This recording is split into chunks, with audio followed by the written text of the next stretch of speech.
Hello guys, welcome to I2 Max exercise 1.1 6th sum. Let A which is equal to சொல்லி ஒரு இது sentence கொடுத்துட்டாங்க and B which is equal to ஒரு sentence and C which is equal to அவங்களே set கொடுத்துட்டாங்க. Verify that first subdivision. இந்த சம்ல மொத்தம் வந்து 3 subdivision இருக்கு. அதுல ஒரு subdivision first நம்ம பார்த்தறலாம். இதல வந்து A என்ன B என்ன நம்ம தான் கண்டுபிடிக்கணும். A வந்து whole numberன்ட்டாங்க. whole number starts with 0. அது மட்டும் இல்லாம x is less than 2 னு சொல்லி கொடுத்துறாங்க. அப்ப 2 க்கு உள்ள 2 க்கு உள்ளனா 0,1 மட்டும் தான் இருக்கும். சோ a வந்து 0,1. செகண்ட் நம்ம வந்து b கண்டுபிடிக்கணும். ஏனா b இந்த மாதிரி தான் கொடுத்துருக்காங்க. அது வந்து நேச்சுரல் நம்பர். 1 க்கு மேல 4 முடியும். அப்போ 2 3 and 4. c வந்து அவங்களே வந்து கொடுத்துருக்காங்க. c which is equal to 3,5. First subdivision பாத்தீங்கன்னா first LHS A cross B union C. இதுல வந்து B union C மொத கண்டுபிடிச்சிடலாம். B union C வந்து 2,3,4 union 3,5.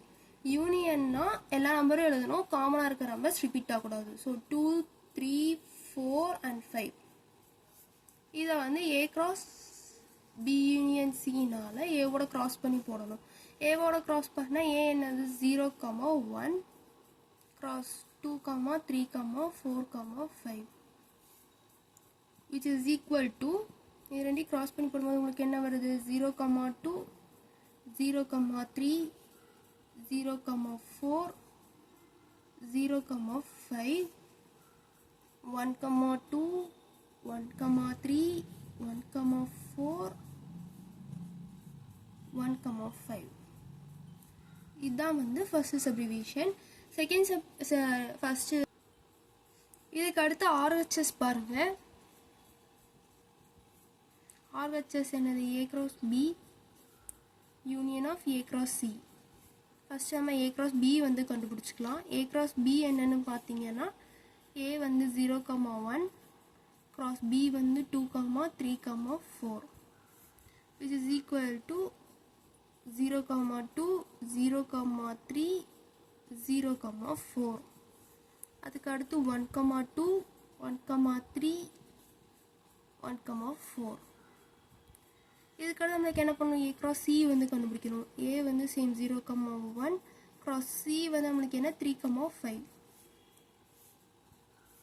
இது நம்ம கிராஸ் பண்ணி போடும்போது 0,3 0,5 1,3 1,5 இப்படிதான் இருக்கு. இதை வந்து நம்ம என்ன பண்ணணும் யூனியன் பண்ணணும். A cross B union A cross C. அப்போ நம்ம இந்த இடத்துல என்ன பண்ணணும் இதுல நீ யூனியன்னா எல்லாத்தையும் சேர்த்து எழுதணும். ரிப்பீட்டட் நம்பர்ஸ் வந்து ரிப்பீட் ஆகக்கூடாது. பார்த்தா இந்த இடத்துல இருக்கு 0,2 இருக்கு 0,3 இருக்கு 0,4 அப்புறம் இந்த இடத்துல 0,5 இருக்கு. 0,3 வந்து இங்க இருக்கறனால ஒன் டைம் தான் எழுதணும். அதுக்கு அடுத்து 0,5. அதுக்கு அடுத்து பாத்தீங்கன்னா 1,2 1,3 1,4 1,5 இங்கேயும் வந்து 1,3 வந்து ரிப்பீட் இருக்கறனால அதை ரிப்பீட் பண்ணக்கூடாது. இது வந்து செகண்ட் சப்டிவிஷன். 1 and 2 வந்து இப்ப நம்மளுக்கு ஈக்குவலா இருக்கும். So it's proved.